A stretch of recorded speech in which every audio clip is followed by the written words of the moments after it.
Hi everyone, today I would like to do a quick review on the RapPower RP-WD01. Basically what it is a wireless file hub. I want to show you what it looked like. Get the box that came with it, put it to the side. Came in a nice white box like this. Open. I already opened it once, I just want to show you guys what it looked like. The menu, a little small menu. It's about 20 pages or so of instruction. Come in one of these little butt block, almost it's about the same size as a 2.5 inch external drive.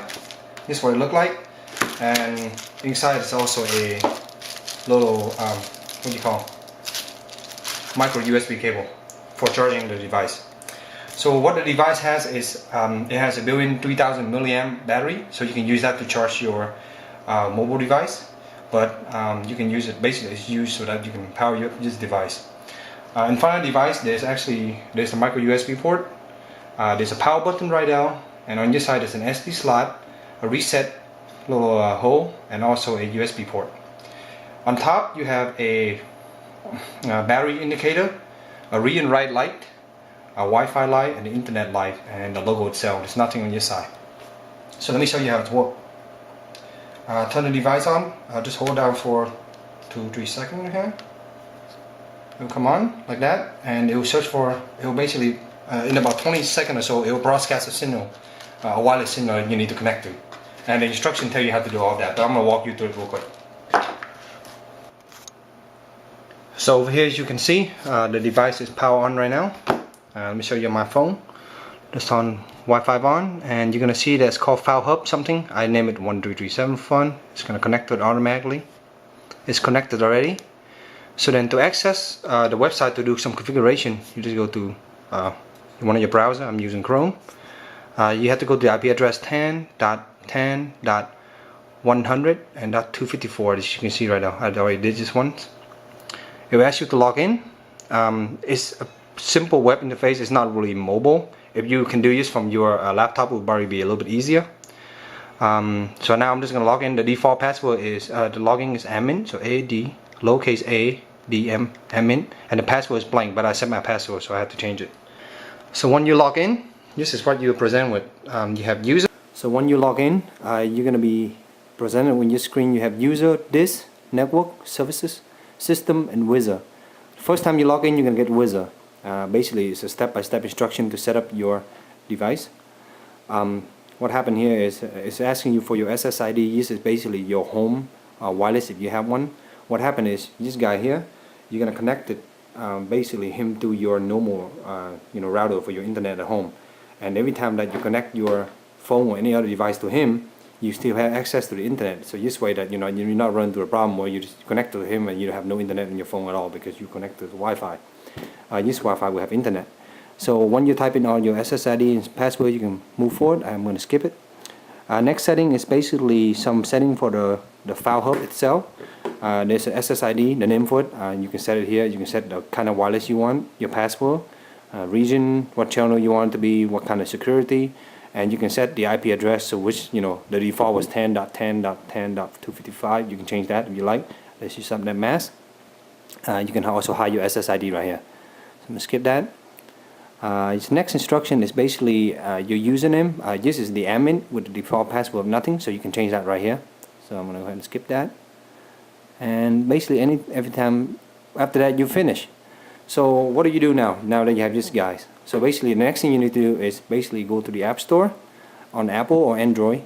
You can download this app. It's called RAF File Hub.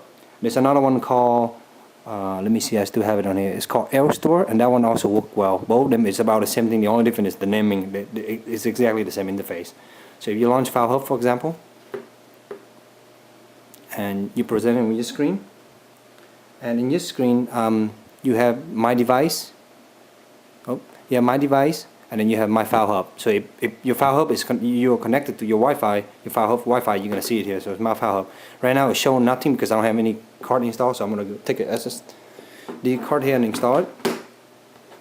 So just put it in this guy. You can also use a USB stick or anything like, or an external hard drive. That also works. So push it in, and you can see that the read and write light is coming on.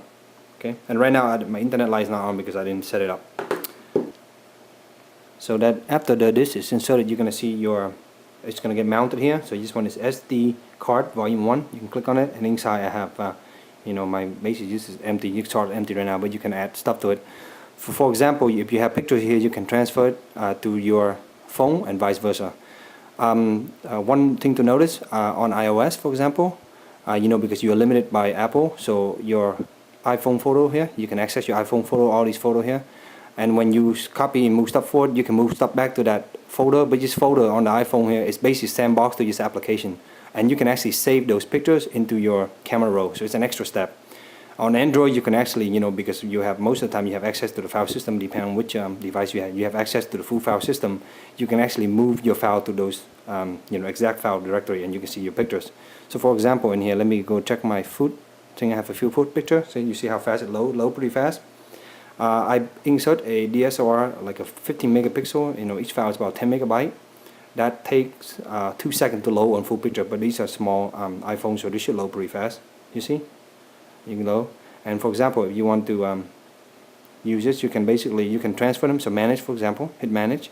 You can pick 1 or 2, 3 pictures, for example, and you can hit upload. And you can pick your SD card, which is this guy's right here, and I'm going to be leaving the root directory. Hit confirm. Boom, boom, boom, done.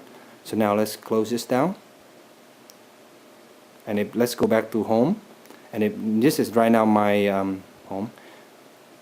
This is my phone. So if I go to my file hub again over here, my file hub, I keep losing connection here for some reason. Oh, sorry, there is the refresh. Now you can see these 3 pictures that I added earlier. So that's about it. The app is pretty basic. It's I've seen this app before. I use it on Android. I haven't used it on iOS. But the iOS app is nothing special. It looks like just a port of the Android app. So you don't have any fancy, you know, what you call iOS 7 features or anything like that. It is pretty basic, but it works pretty well. I don't have any problem with it. I wonder why you have to hit the refresh button here and you have to hit done. It's a little bit clunky. Could be a little bit better, but it works. Overall, it works pretty well. So what's the point of this guy? So you have this guy, you know, for example, I think the most useful use for this, someone pointed out on YouTube, I watched another video and I saw it. The most useful thing for this is, let's say I have one of these guys here, for example. This is basically one of those low remote with a built-in camera. I mounted this to my helicopter, my remote control helicopter, and I take some videos of it. But there's no way for me to view it if I'm out in the field. And so, you know, on Android, maybe you can, if you have a device that has a an SD slot, you can view that. But if you don't, you can always take this guy, pop it into here, and then you can view in here and you can play the video, and it plays pretty smooth on here also. Other than that, it's a pretty good device. You can also plug it in. Just take a normal USB cable, you know, a Thunderbolt in this case, and a lightning bolt, whatever, lightning cable to power your device. So you can, this has the 3000 milliamp battery, so it will technically charge this phone at least once. And you know, most Android phone or any of those other smartphone, it will charge it at least once. Other than that, there's not much to say. Over here is the micro USB port that's used for charging. You can plug this in. They say if you plug it in your computer, which has a very low charge rate, then it will take like 6 hours. But you plug it in an outlet, it will take like 1 or 2 hours. Other than that, the menu itself is pretty simple to understand. It's in English. It's a little bit clunky. My English is not perfect either, but in the menu I can read through it and kind of figure it out. If you're a brand new, you know, user, this probably wouldn't be a device for you. But you know, most of us can probably figure this out. It's pretty easy. Thank you. Hope you enjoy this, and thumb up and like and subscribe if you enjoy it. Thank you.